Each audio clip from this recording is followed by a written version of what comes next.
Hey guys, what's going on? It's Dan with another graphic novel review. This time we're reviewing from Image Comics' Infidel. And I have to admit that this was not like the whole year, but this was one of my highly anticipated books that I wanted to read that came out like near the end of 2018. I just kept seeing this popping up in my comic book apps on my phone, and I saw that my local library had it, so I decided to pick up a hard copy. I was gonna just read it as a Kindle, but I got the opportunity to read it. It's issues 1 through 5 of Infidel. It's rated M for mature, and yeah, never heard of this writer before. I have to start out saying. And all I knew was that it was considered horror, and the main character, Aisha, is Muslim. I didn't know till later, after reading it and reading the back of it, that it's a building that's haunted by entities fueled by xenophobia. If you don't know what xenophobia is, it's like when people are against outsiders. It doesn't necessarily have to be racism. It just could be just like against different ethnicities and different cultures. You get the drift. Well, anyways, I do have to admit, upon starting this, it feels very underwhelming, and it starts off right off the bat. It starts out with the ghosts, which I really did not think was cool, because it didn't flow like a story should flow. It felt very rushed, even though it was kind of thick. That was one of the issues I had with this book, was that there were a lot of inconsistencies. Like, I didn't understand the dynamics of the family relationship that Aisha had. I wasn't sure, because you're not really fully introduced to the characters. You're just kind of briefly introduced to some of these people, and they're all of different races. So I was like, well, who are these people in relation to the main character of Aisha? They don't really explain it, and you're just kind of like, oh, you don't know. I mean, you kind of get the sense of who is who towards the end, and it wasn't only that, but like the flashback scenes, which I didn't even realize they were flashbacks, because there's no transition.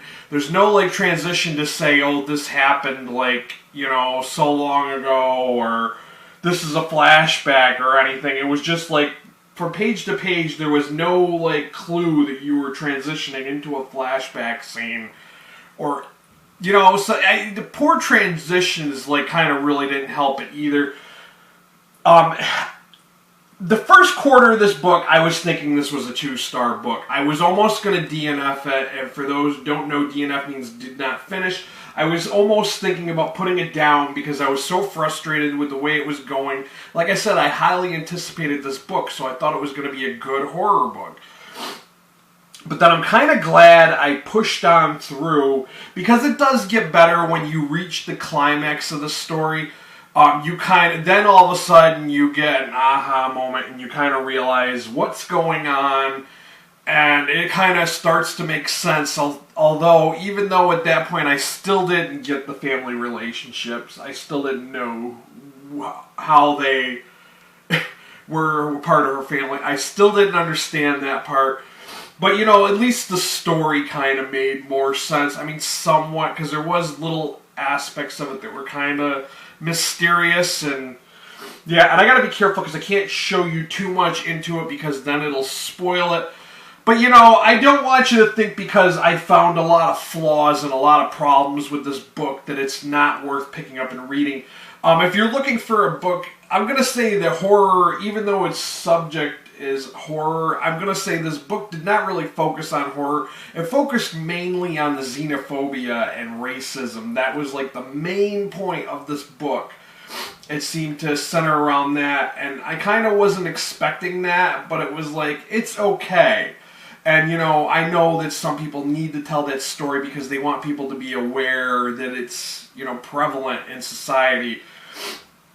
And, but I was hoping for a horror,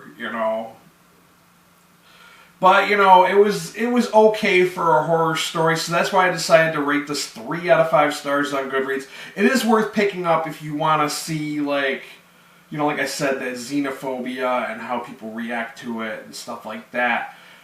For political studies, yeah, it's good for that and interesting. It is what it is. I mean, they're saying it's one of 100 favorite horror stories of all time. I would have to disagree with them because it was kind of crap for horror. It was okay. Of course, as always, I will have a link down below to pick up a copy for yourselves. Any and all purchases made through that link will greatly help out my channel. Along with that, I have a new thing. It's my tip jar. Whether you're a subscriber, whether you don't want to be a subscriber because you just happen along and you happen to find this video and you're like, hey, I like this video, I like what you're doing, you want to throw a couple bucks in the tip jar, go ahead and do that. That's what it's there for.